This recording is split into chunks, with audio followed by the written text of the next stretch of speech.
In today's video, I'm going to teach you how to manage your computer's security settings, specifically focusing on adjusting a crucial part of your antivirus program.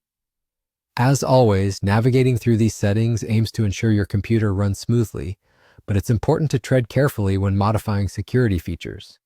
Let's get started. We'll begin by accessing the Windows settings on your computer.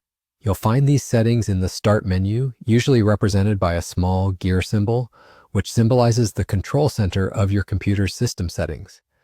This is your go-to spot for customizing how your computer operates and where you'll find all the necessary options to tweak things to your liking. Once you're in the settings window, look out for the section titled Privacy and Security. This section is paramount because it houses all the vital controls related to securing and safeguarding your digital environment.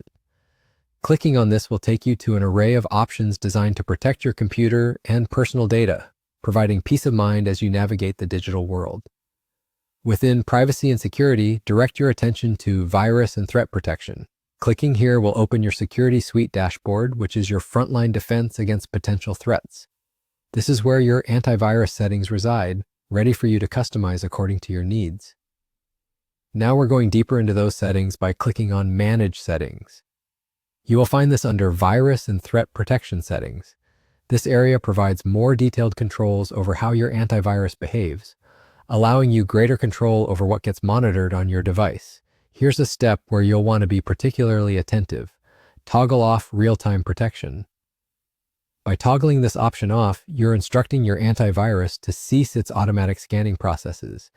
Now, this is something you might do temporarily if you're installing trusted software that your antivirus is blocking, or if you need to troubleshoot a security feature. And there we have it. Those are all the steps required to manage these particular settings. Remember, turning off real-time protection is a significant change.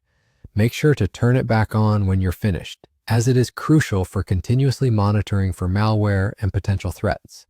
With this knowledge, you have adjusted your antivirus settings with an understanding of what each step entails. It's all part of maintaining control over your digital environment, ensuring that you have protection tailored to suit your requirements. Thank you for following along with today's guide, and I hope this helps you navigate your computer security settings with confidence. Stay safe and maintain good digital hygiene.